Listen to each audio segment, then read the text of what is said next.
ከሰዎች ጋር መፎካከር ስታቆም የእውነት መኖር ትጀምራለህ። ዓለማችን የውድድር ሜዳ ነች። ከልጅነታችን ጀምረን ከጓደኞቻችን፣ ከዘመዶቻችን፣ ከሥራ ባልደረቦቻችን ወዘተ ጋር ስንፎካከርና ስንወዳደር ነው ያደግነው። አድገንም ጎልምሰንም አርጅተንም ይሄ ልማድ አልለቀቀንም። ሰው ከሰው ጋር ብቻ ሳይሆን ሀገር ከሀገርም ጋር ሲወዳደር ነው የኖረው። ውድድር ወይም ፉክክር የዓለማችን ያልተጻፈ ሕግ ነው። ካልተፎካከርን በሕይወት እንደሌለን ነው የምናስበው። ከሌሎች ጋር የሚደረግ ፉክክርን እንደ ጤናማ የእድገት መለኪያ አድርገን ከቆጠርን ሰንብተናል። የዓለማችን ሕግ በዚህ የተቃኘ ይመስላል። ትምህርት ቤቱ ዋና የውድድር ቦታ ነው። የምንወዳደረው ማወቅ ከሚገባን መሠረታዊ ነገሮች ጋር ሳይሆን ከክፍል ጓደኞቻችን ብቃት ጋር ነው። በክፍል ደረጃችን ማወቅ የሚገባንን ምን ያህል አውቀናል ከሚለው ይልቅ ከሌሎች በምን ያህል በልጠናል የሚለው ተለክቶ ነው ውጤታችን የሚታወቀው። ፉክክር የትኩረት አቅጣጫችን ከውስጥ ይልቅ ወደ ውጭ እንዲሆን ያደርጋል። ውድድር ሌሎች ያደረጉትን ለማድረግ እንጂ እኛ ልናደርገው የሚገባንን እንድናደርግ አይጋብዘንም። በፉክክር ሜዳ ውስጥ ስንሆን በተከታዮቻችን፣ በአጨብጫቢዎቻችን፣ በደጋፊዎቻችን፣ በተቾቻችን፣ በተቃሚዎቻችን፣ በረጋሚዎቻችን ብዛትና ማነስ የራሳችን ብቃት እንለካለን። ካልተጨበጨበልን እንወድቃለን። ከሌሎች ተቀባይነት ስናጣ ውሃ ይበላናል። ሙገሳና ውዳሴ ሲርቀን ልባችን ቶሎ ይሰበራል። ትችት አንገት ያስደፋናል። ተቃውሞ ያስደነግጠናል። አይዞህ ባይ ከሌለን የምንገባበት ይጠፋናል። ፉክክር በሽታ ነው። ከደስታው ይልቅ ሕመሙ ይበልጣል። በሆነ ባልሆነ ሁሉ ከሰዎች ጋር ራስን ማነጻጸር ከጥቅሙ ይልቅ ጉዳቱ ያመዝናል።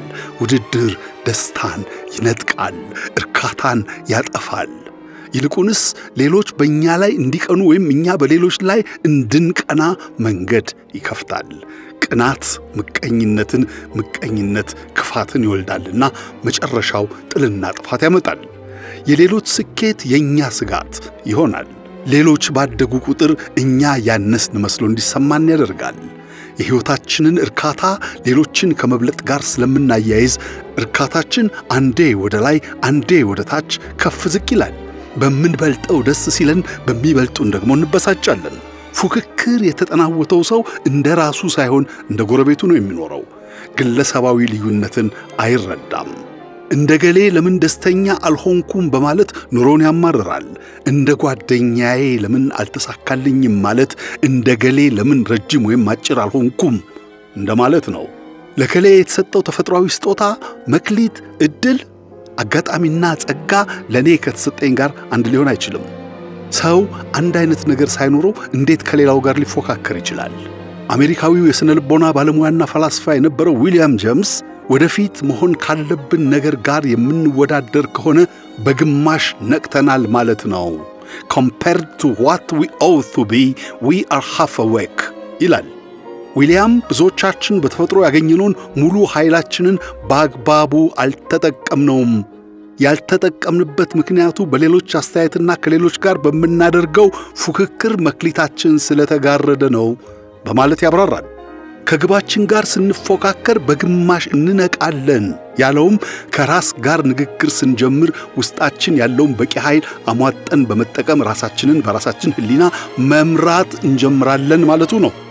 ብዙ ሰው ሕይወቱን የሚመራው ራሱ ሳይሆን የተጫነበት አጉል ባህሉ፣ የሌሎች መስፈርትና አስተያየት፣ ውጫዊ ነገሮቹና የዘልማድ ሲስተሙ ነው።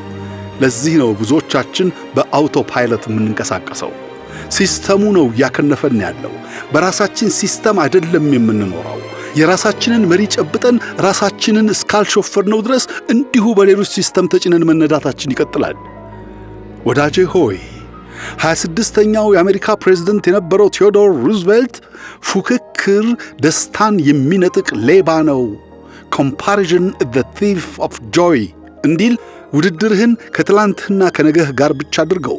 ከሰዎች ጋር መፎካከር ስታቆም የእውነት መኖር ትጀምራለህ። ደስታህም ወጥ ይሆናል። ጅማሬህን ከሌሎች ፍጻሜ ጀምረው መሃል ከደረሱና ምንም ካልጀመሩም ጋር አታነጻጽር። ንጽጽርህ ካንተና ከራስህ ጋር ብቻ ይሁን። ከሌሎች የተሻለ ለመሆን ሳይሆን ከትላንትህ የተሻልክ ለመሆን ጠንክረህ ሥራ። ማንም ከማንም አይበልጥም፣ ማንም ከማንም አያንስም። ሰው የሚበልጠውም ራሱን የሚያንሰውም ከራሱ ነው። ራስህን እንጂ ሌሎችን መሆን አትችልም። የሌሎች ተጨባጭ ሁኔታ ካንተ ተጨባጭ ሁኔታ ጋር አንድ አይደለም። አስተዳደግህ፣ ልምድህ፣ አመለካከትህ፣ ጸጋህ፣ አካሄድህ፣ ጊዜህ፣ ዝንባሌህ ወዘተው ሁሉ ከሌሎች ጋር የተለያየ ነው። ልዩነት ተፈጥሯዊ ነው። እንደ ገሌ ለምን አልሆንኩም አትበል። አብሮ አደጌ ሲያልፍለት እኔ ለምን አላለፈልኝም ብለህም ሕይወትህን አታማር። የራስህን ስጦታና የሕይወት መንገድ በጥልቀት መርምረህና በብርቱ ታግለህ ከልብህ ማኅደር ውስጥ ፈልቅቀህ አውጣ። ራስህን ፈልገህ አግኘው። ጥበበኛው ሰለሞን ለሁሉም ጊዜ አለው እንዲል ያንተ የሆነውን ጊዜ ወይ ሥራው ወይ ፈልገህ አምጣው፣ አለያም እየጣርክ ጠብቀው። ቸር ጊዜ። ኢትዮጵያና ኢትዮጵያዊነት ለዘላለም ይኑሩ።